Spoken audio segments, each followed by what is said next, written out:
मैं डॉक्टर कुमुद Tripathi, associate professor, पौधा PG college, खुशी। आज का हमारा जो टॉपिक है, पियाजे का संज्ञानात्मक विकास का सिद्धांत, पियाजे कॉग्निटिव डेवलपमेंट थ्योरी। शिक्षा मनोविज्ञान से संबंधित है ये और बीएड के साथ साथ प्रतियोगी परीक्षाओं के लिए भी महत्वपूर्ण है। पियाजे ने संज्ञानात्मक विकास के क्षेत्र में बहुत ही महत्वपूर्ण कार्य किया।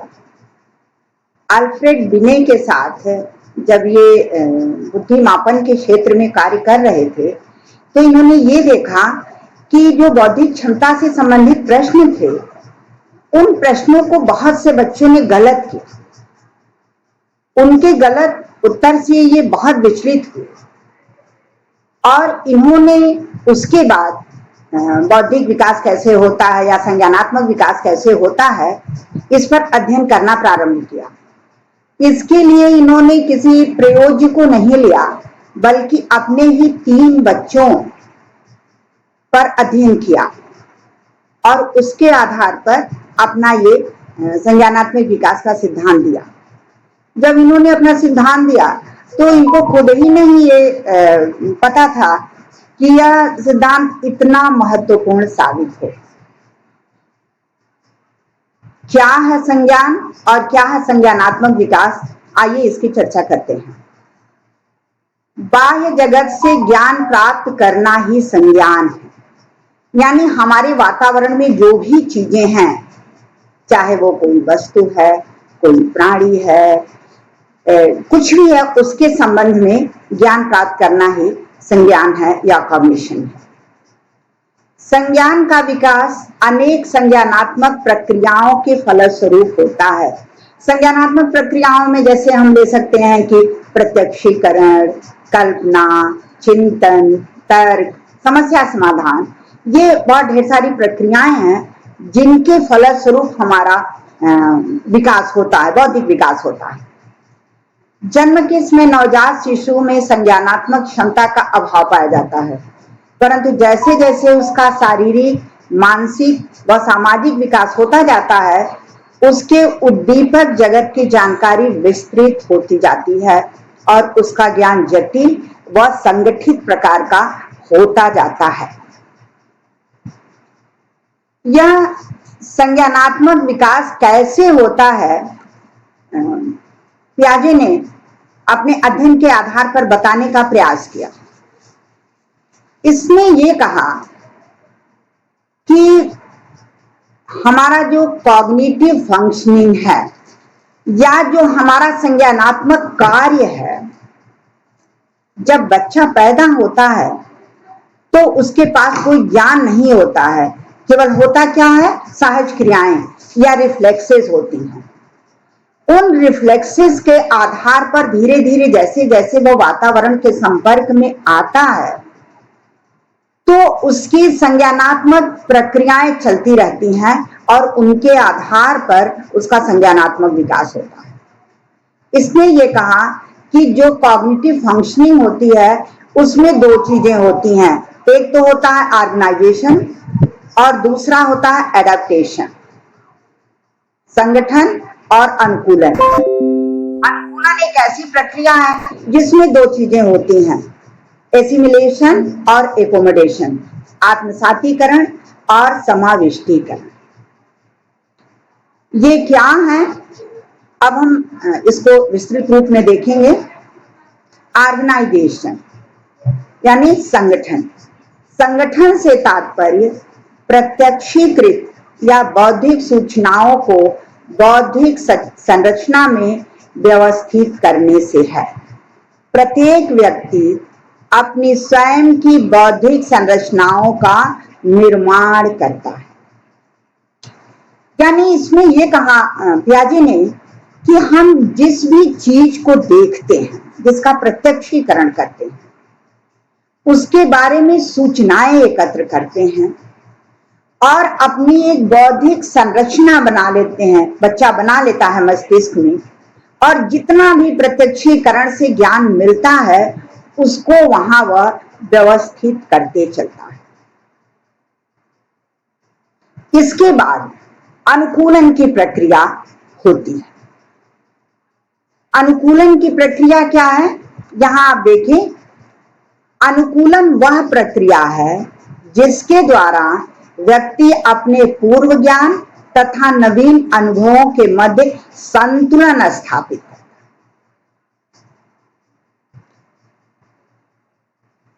इसको नवीन और पूर्व, ये दो अनुभव की बात कर रहे हैं पियाजे। जैसे अब मान लीजिए यहां मैंने लिखा है कि परसेप्शन एंड इंफॉर्मेशन, यानी पहले क्या होता है, किसी चीज को बच्चा देखता है और उसके बारे में सूचनाएं लेता है। सूचनाओं के बाद क्या होता है, वह अपने कॉग्निटिव स्ट्रक्चर में या जो बौद्धिक संरचना उसकी होती है उसमें उसको रखता है। फॉर एग्जाम्पल, उसने यह देखा कि किसी बड़े के आने पर घर के लोग उसको प्रणाम करते हैं। प्रणाम करना क्या हुआ, उसने ये देखा कि लोग प्रणाम कर रहे हैं। उसने भी अपने दिमाग में ये रख लिया, कॉग्निटिव स्ट्रक्चर में ये रख लिया कि किसी के आने पर उसका अभिवादन करना चाहिए। और इससे क्या हुआ कि एडजस्टमेंट, वह वातावरण में एडजस्टमेंट स्थापित करने लगा। यानी कोई आ रहा है उसके घर तो वह उसका अभिवादन कर रहा है। लेकिन इसके बाद वो क्या देख रहा है, यह देख रहा है कि कोई कहता है प्रणाम, कोई कहता है नमस्कार, कोई कहता है आदाब, कोई कहता है गुड मॉर्निंग, कोई कहता है सत श्री अकाल। यानी वो यह देखता है कि अभिवादन के और भी बहुत ढेर सारे तरीके हैं। पहले उसका पूर्व ज्ञान क्या था कि अभिवादन प्रणाम करना या नमस्कार करना। नवीन इंफॉर्मेशन जो उसको मिली कि अभिवादन इतने तरह से किया जाता है। तो अनुकूलन में वो क्या करता है, अनुकूलन वह प्रक्रिया है जिसके द्वारा व्यक्ति अपने पूर्व ज्ञान तथा नवीन अनुभवों के मध्य संतुलन स्थापित करता है। इसके अंतर्गत दो क्रियाएं होती हैं अनुकूलन के अंतर्गत। पहला है आत्मसातीकरण। आत्मसातीकरण से तात्पर्य है कि नवीन अनुभवों को पूर्ववर्ती विद्यमान बौद्धिक संरचनाओं में व्यवस्थित करने से है। यानी जो उसने अपना कॉग्निटिव स्ट्रक्चर बना रखा है उसमें जो अनुभव मिल रहे हैं उनको वो आत्मसात कर रहा है। ठीक है। अब उसके बाद दूसरी क्रिया होती है, कभी कभी ऐसा होता है कि ये आत्मसात तो कर लिया लेकिन उसके अलावा भी सूचनाएं उससे संबंधित मिलती रहती हैं। जैसे मैंने उदाहरण दिया अभिवादन का, उसी तरह से आप यह देखें कि एक बच्चा है, वह सफेद चार पैर वाले जानवर को देखता है, पूछता है क्या है, लोग कहते हैं कुत्ता। ठीक है। तो जो हमने ये पहली क्रिया बताई थी कि इसमें जो है ऑर्गेनाइजेशन, अपने संगठन, उसमें संगठन में उसने रख लिया कि ये कुत्ता है। ठीक है। अब इसके बाद क्या हुआ, आत्मसातीकरण। उसने क्या आत्मसात किया, यह आत्मसात किया कि जिसका चार पैर होगा, दो कान होंगे, पूंछ होगी, इस तरह का होगा तो वह कुत्ता होगा, सफेद रंग का।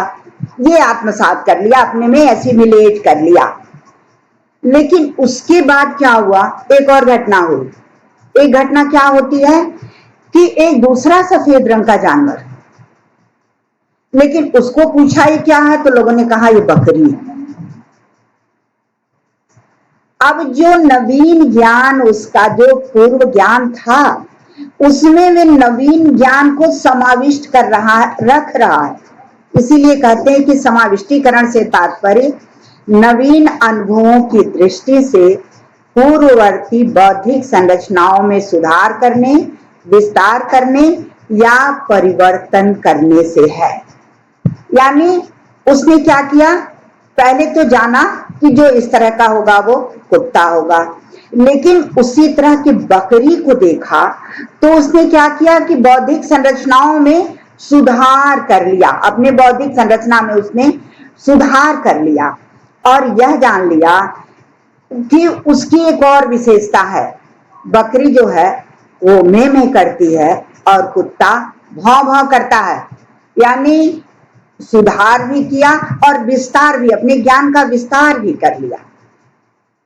इसी तरह से जब इस तरह का स्ट्रक्चर, ये 3 भुजाओं वाला बताया गया कि ये त्रिभुज है, उसकी जो बौद्धिक संरचना थी उसमें इसने संगठित कर लिया कि ये त्रिभुज है और आत्मसात क्या किया कि जिसकी तीनों भुजाएं बराबर होंगी वो त्रिभुज होगा। लेकिन उसके बाद फिर वो ये देखता है कि अरे नहीं, केवल तीनों भुजाएं बराबर हैं उसी को त्रिभुज नहीं कहते हैं, बल्कि आकृति अलग है लेकिन 3 भुजाएं हैं उसको भी त्रिभुज कहते हैं, इसको भी त्रिभुज कहते हैं। तो यहां उसने यह जान लिया कि जिस भी आकृति में 3 भुजाएं होंगी उसको हम त्रिभुज कहेंगे। यानी अपने पूर्व ज्ञान में जो उसने आत्मसात किया था कि जिसकी 3 भुजाएं होंगी या तीनों बराबर होंगी उसको त्रिभुज कहते हैं, उसमें इसने एक नवीन ज्ञान को समाविष्ट कर लिया और ये जान लिया कि जिसकी 3 भुजाएं होंगी भले ही बराबर नहीं होंगी उसको भी त्रिभुज कहेंगे। अब हमने ये देखा कि कैसे संज्ञानात्मक विकास होता है, लेकिन पियाजे ने अपने अध्ययन के आधार पर संज्ञानात्मक विकास की अवस्थाओं को 4 भागों में बांटा। इसने ये कहा कि संज्ञानात्मक विकास की 4 अवस्थाएं होती हैं। पहली अवस्था जो होती है वो संवेदनात्मक गामक अवस्था, सेंसरी मोटर स्टेज। ये अपने बच्चों के अध्ययन में इन्होंने बहुत समय लगाया और हर एक स्तर पर देखने का प्रयास किया कि उसका भाषा विकास कैसे हो रहा है, उसका बाकी और ज्ञानात्मक विकास, मानसिक विकास कैसे हो रहा है। और इसके आधार पर इन्होंने प्रत्येक अवस्थाओं की कुछ विशेषताएं बताई। इन्होंने ये कहा कि जन्म के समय जो बच्चा होता है उसमें देखने, छूने, पकड़ने तथा चूसने आदि जो सहज क्रियाएं होती हैं वो होती हैं, जिसको इनेट स्कीमा कहते हैं। लेकिन धीरे धीरे वह इन स्कीमाओं का प्रयोग या सहज क्रियाओं का प्रयोग इच्छानुसार करने लग जाता है। जैसे जब बच्चा एकदम इनोसेंट होता है तो चूंकि उसके अंदर चूसने की सहज क्रिया होती है, वो माँ के स्तन को चूसता है, तो उसके अलावा प्लास्टिक का कोई खिलौना मिल जाता है, लकड़ी का कोई खिलौना मिल जाता है, वो उसको भी चूसने लगता है। क्यों? क्योंकि उसके में इनेट स्कीमा होता है चूसने का। लेकिन धीरे धीरे जब उसका संज्ञानात्मक विकास होता है तब वो जान जाता है कि नहीं, इसे हमें नहीं चूसना चाहिए, तो इस चूसने की सहज क्रिया जो है उसका प्रयोग वो अपनी इच्छा अनुसार, हाँ इसे चूसना है, इसे नहीं चूसना है, ये करने लगता है। अगली विशेषता, आवाज तथा प्रकाश के प्रति क्रिया करने लगता है। छोटा बच्चा है, हम ताली ऐसे बजाते हैं तो उधर की तरफ देखने लगता है, यानी उसका संज्ञान जो है वो प्रकाश की तरफ या आवाज की तरफ जाने लगता है। अगला है, रुचिकर कार्यों को करते रहने की कोशिश करता है। जो कार्य उसे पसंद होता है उसको वो करना चाहता है। खिलौने से अगर खेलना अच्छा लग रहा है तो वो खेलने की कोशिश करता है।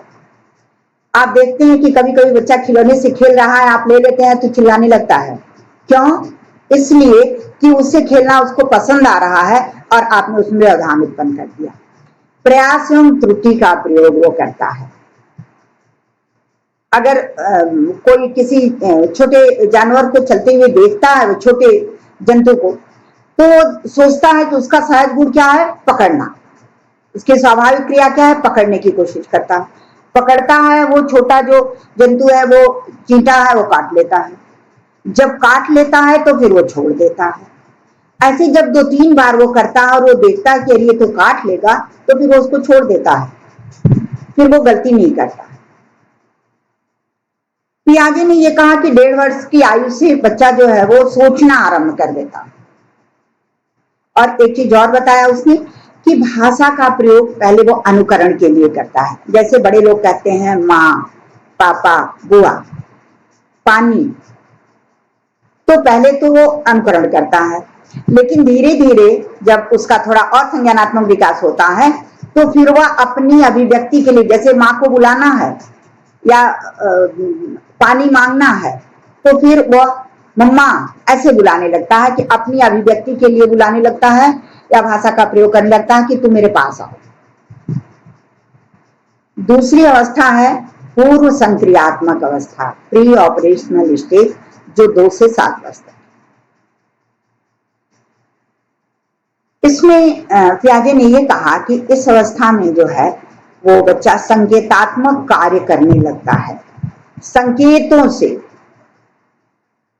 और थोड़ा थोड़ा भाषा का प्रयोग प्रारंभ कर देता। उसने इस अवस्था को 2 भागों में बांटा। उसने ये कहा कि एक अवस्था जो होती है पूर्व प्रत्ययात्मक काल, प्री कॉन्सेप्चुअल स्टेज, 2 से 4 वर्ष तक, और दूसरा कहा अंतः प्रज्ञा काल, इंट्यूटिव स्टेज, जो 4 से 7 वर्ष। पियाजे ने ये देखा कि जो प्री कॉन्सेप्चुअल स्टेज है, इसने इसको खोज की अवस्था कहा। यानी इसने ये कहा कि इस अवस्था में बच्चा जो होता है वो क्यों तथा कैसे का उत्तर प्राप्त करना चाहता है। उसके हाथ में अगर कोई खिलौना है तो वह देखने का प्रयास करता है कि यह खिलौना चल कैसे रहा, क्यों चल रहा है, इसके पीछे क्या है, या किसी भी चीज को देख करके वो अपने पेरेंट्स से या गार्जियन से उसके बारे में सवाल करने लगता है। दूसरी चीज क्या होती है, इसमें अनुकरण की प्रवृत्ति होती है। माता पिता या घर के लोग जैसा करते हैं वो उनको देख करके उस तरह के कार्य करने की कोशिश करने लगता है। इसीलिए कहा जाता है कि परिवार ही प्रथम पाठशाला है। और क्या होने लगता है, भाषा का विकास 2 से 4 वर्ष की अवस्था तक भाषा का विकास होने लगता है। और वह इस अवस्था में एक चीज और पियाजे ने देखा कि वह स्व केंद्रित होता है, अपने में मगन रहता है। दूसरी अवस्था इसने बताई अंतः प्रज्ञा काल, यानी इंट्यूटिव स्टेज। अंतः प्रज्ञा क्या है, बिना किसी तार्किक विचार प्रक्रिया के किसी वस्तु या बात को मस्तिष्क द्वारा तुरंत स्वीकार कर लेना, यानी अतार्किक चिंतन होता है। तर्क की क्षमता अभी 7 वर्ष तक नहीं आ पाई रहती। पियाजे ने एक्सपेरिमेंट किया और उसने क्या किया कि अपने बच्चे को छड़ी दिखाई, 2 छड़ी दिखाई और ये दिखाया, ऐसे लाइन दिखाई और पूछा कि ये बताओ कि दोनों छड़ियां बराबर हैं, तो बच्चे ने कहा हाँ बराबर है। अब उसने क्या किया कि इसी छड़ी को, जो नीचे वाली छड़ी थी उसकी या लाइन जो थी उसको थोड़ा आगे खिसका दिया और पूछा कि अब बताओ कि दोनों बराबर हैं या दोनों बड़ी छोटी हैं, तो उसने कहा कि नहीं, ब वाली बड़ी है। यानी उसने कोई तार्किक चिंतन नहीं किया और ये कह दिया कि ब बड़ी है। क्यों कहा, पियाजे ने कहा इसके 3 कारण है। पहला कारण तो ये है कि बच्चे का जो उत्तर होता है वो इस बात पर निर्भर करता है कि वह प्रत्यक्षता क्या देख रहा है। ये देख रहा है कि ब वाली छड़ी जो है या ब वाली लाइन जो है वो आगे है। दूसरा कारण पियाजे ने कहा कि ये होता है कि वो केवल एक पक्ष पर ध्यान देता है, लाइन आगे दिख रही है वही उसका ध्यान है। और तीसरा जो कारण है वह है कि उसकी विचार प्रक्रिया जो है अविलोमनीय है, इरिवर्सिबल है। अर्थात बच्चा इस अवस्था में प्रारंभिक बिंदु पर नहीं लौट पाता है और वह यह नहीं सोच रहा है कि दोनों खड़ियां जो दोनों छड़ी है या जो दोनों लाइनें हैं वो बराबर थी, एक को खिसका दिया गया है, अगर फिर इसको हम खिसका देंगे पीछे की तरफ तो फिर ये दोनों बराबर हो जाएंगे। ये उसमें जो है ये क्षमता अभी नहीं आई रहती है। लेकिन इस अवस्था के समाप्त होते होते उसका जो ये अतार्किक चिंतन होता है वो धीरे धीरे समाप्त होने लगता है और तार्किक चिंतन की प्रक्रिया शुरू हो जाती है। इस अवस्था में जो खेल होते हैं वो सामाजिक होते हैं, यानी इसके पहले वो आत्म केंद्रित होता है लेकिन धीरे धीरे अब वो समाज में जाना पसंद करने लगता है। तीसरी अवस्था है मूर्त संक्रियात्मक अवस्था, कॉन्क्रीट ऑपरेशनल स्टेज, जो 7 से 12 वर्ष तक। इसमें पियाजे ने ये कहा कि इस अवस्था में जो बच्चे का तार्किक चिंतन है वो मूर्त वस्तुओं के संबंध में प्रारंभ हो जाता है। यानी उसने कहा कि इस अवस्था में 3 मानसिक योग्यताओं में बच्चा पर्याप्त निपुणता हासिल कर लेता है। कौन कौन सी? पहला इसने कहा कि संरक्षण का सिद्धांत, प्रिंसिपल ऑफ कंजर्वेशन क्या है, इसको परिभाषित करते हुए पियाजे ने कहा है कि संरक्षण का सिद्धांत कहता है कि किसी वस्तु की मात्रा पर उस वस्तु के आकार में परिवर्तन करने या उस वस्तु को टुकड़ों में विभाजित करने का कोई प्रभाव नहीं पड़ता। पियाजे ने बहुत ढेर सारे एक्सपेरिमेंट किए, संहति पर, भार पर, आयतन पर, संख्या पर, बहुत कई अध्ययन किए और इसने ये कहा कि तार्किक क्रियाओं को करने के लिए संरक्षण का ज्ञान आवश्यक है और संरक्षण के ज्ञान के लिए 2 चीजें बहुत महत्वपूर्ण हैं, एक तो रिवर्सिबिलिटी और दूसरा है लॉजिकल मल्टीप्लिकेशन, विलोमीयता एवं तार्किक गुणितता।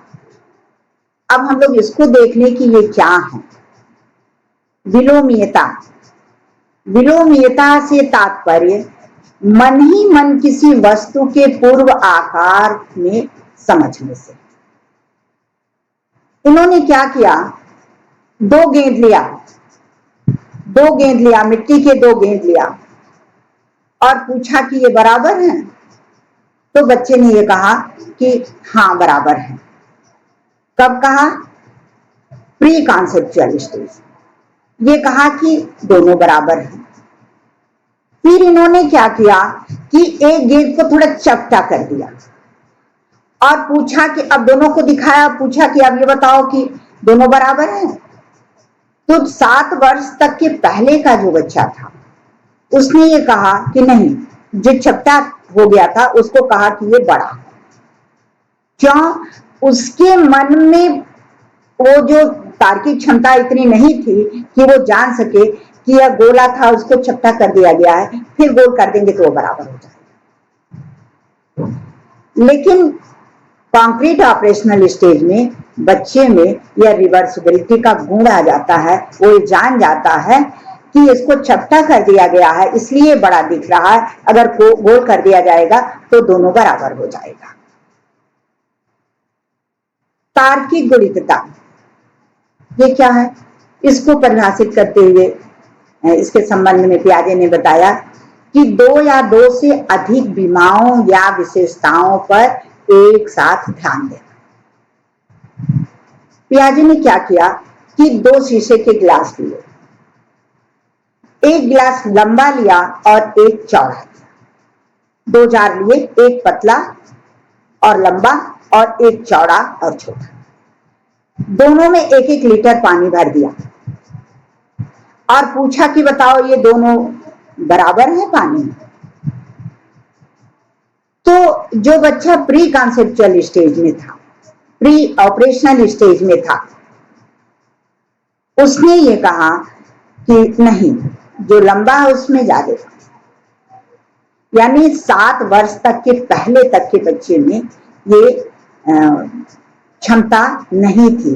लेकिन उसने ये देखा कि जब बच्चा कॉन्क्रीट ऑपरेशनल स्टेज में आ गया तो उसमें लॉजिकल मल्टीप्लिकेशन का गुण आ गया और वो ये जान गया कि दोनों में पानी बराबर है। इसी तरह से 2 ट्रे लिया, एक ट्रे छोटा लिया और एक बड़ा लिया।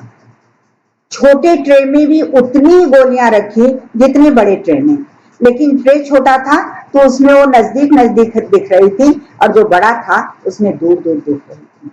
और वहां भी इसने ये देखा कि इस अवस्था में बच्चे में ये लॉजिकल मल्टीप्लिकेशन का गुण आ गया और उसने ये कहा कि नहीं, इस दोनों बराबर है। इसके अतिरिक्त और 2-3 विशेषताएं इस अवस्था में आती हैं।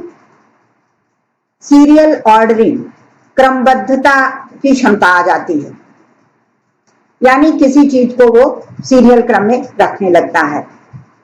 और पूर्ण अंश प्रत्यय, पार्ट होल कॉन्सेप्ट भी उसके समझ में आ जाता है और लेसर देन इसके, ग्रेटर देन इसके, इन चीजों को वो समझने लगता है। और आत्म केंद्रित प्रवृत्ति कम होने लगती है और वह बाह्य जगत को महत्व देने लगता है। अब चौथी अवस्था, फॉर्मल ऑपरेशनल स्टेज,